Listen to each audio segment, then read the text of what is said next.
The reason why we keep bringing this kind of lessons to all of us is to allow us to make better decisions. So please don't allow someone to trespass and occupy and use your piece of land without your authority. Welcome to today's episode of Real Estate in Kenya. My name is Sarah Wahogo, CEO at Username Investment Limited.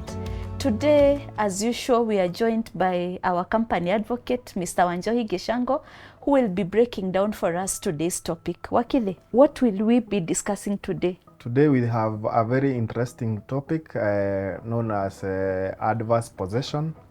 Many are times when you find investors buying land for speculation, so that an investor will buy a plot of land and leave it there, waiting for value to go up and maybe sell it later.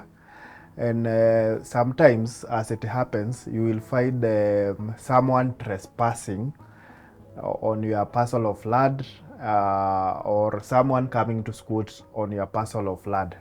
So then that they become adverse possessors. And in simple terms, is adverse possession is whereby a trespasser enters your land without your consent, and after lapse of 12 years, they become entitled to lay a legal right or a legal claim on your parcel of land. Okay. Yes. Thank you, Wakili. So what you're telling us is that this person is not authorized. They Yes. don't have consent. Yes, they the owner. they enter. One of the key elements of adverse possession is that now the adverse possessor or the trespasser to your land enters your plot of land without your consent, but with your knowledge. Mm-hmm. You did not give them consent, but you are aware that Sarah is squatting or trespassing on my plot of land. And possession in this case does not mean necessarily residing on the land. Even using, like farming, tilling, can be, as long as the trespasser can have evidence of physical possession, okay, can demonstrate physical possession of the parcel of land, then that would be sufficient for them to lay claim of adverse possession. Okay. Of course, the other most important thing, other than lack of consent but knowledge of the owner, is the period. They must be in physical possession of that land for a continuous period of 12 years. And this is very important, because if that period is broken before the 12 years are over, then the rights of the trespasser end, and they can no longer be able to claim adverse possession. Even if they have been on the land, let's say since 2013, we are in 2024, those are 11 years, and you take action to evict them by, for instance, issuing them with notices of eviction or commencing a case process or a court process to evict them, then that period is becomes broken or is interfered with, and they can no longer claim adverse possession. Okay. Yes. Viewers, the reason why we keep bringing this kind of lessons to all of us is to allow us to make better decisions. So please don't allow someone to trespass and occupy and use your piece of land without your authority. Because after 12 years, then they will be claiming adverse possession. And the Constitution of Kenya allows a claim of Yes. adverse possession. Yes. No, this is very surprising to me, that you can actually squat, you can possess someone's land and claim. Yes, but as we have said, the period is important, and the actual physical possession. Okay, you can't go and see a parcel of land somewhere and then go and fence it and then rush to court to go and claim that you have been in adverse possession. And remember also that the right to this adverse possession has to be affirmed or confirmed by the court. So if you are the one claiming to be in adverse possession, you have to file a case in court and claim that adverse possession and prove all the elements or ingredients that we have stated.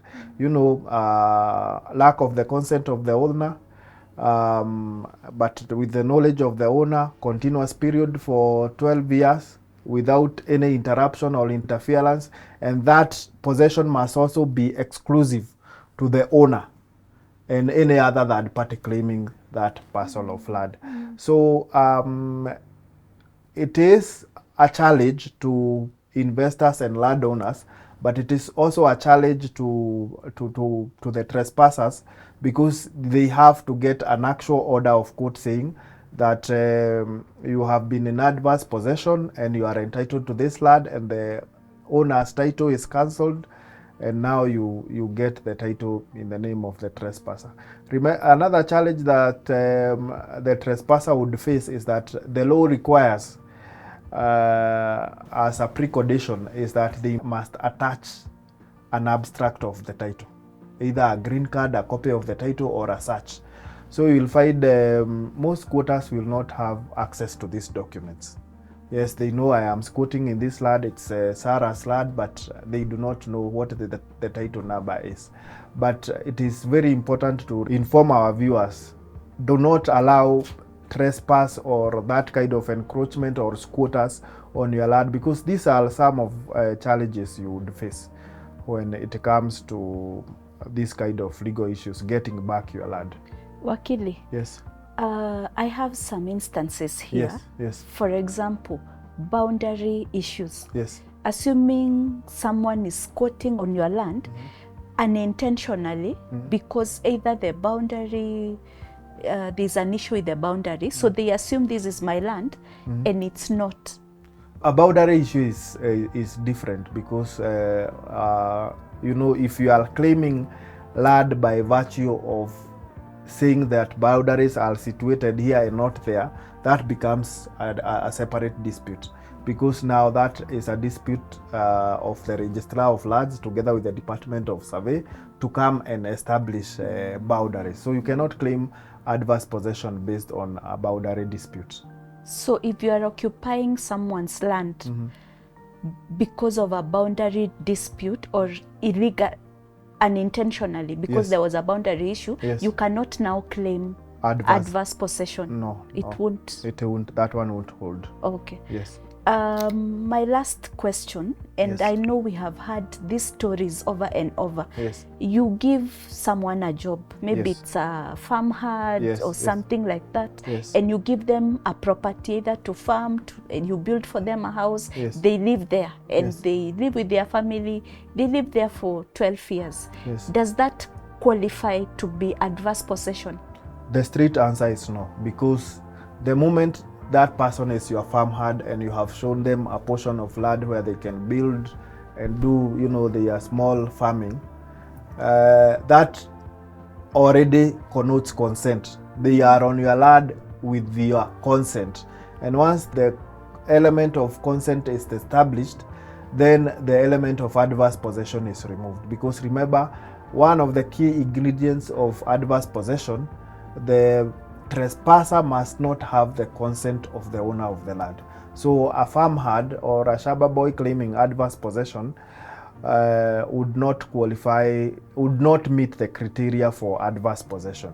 Okay. Yes. Thank you, Akili. I think we have come to the end of our today's discussion. As usual, we are so grateful for finding time to come and enlighten us.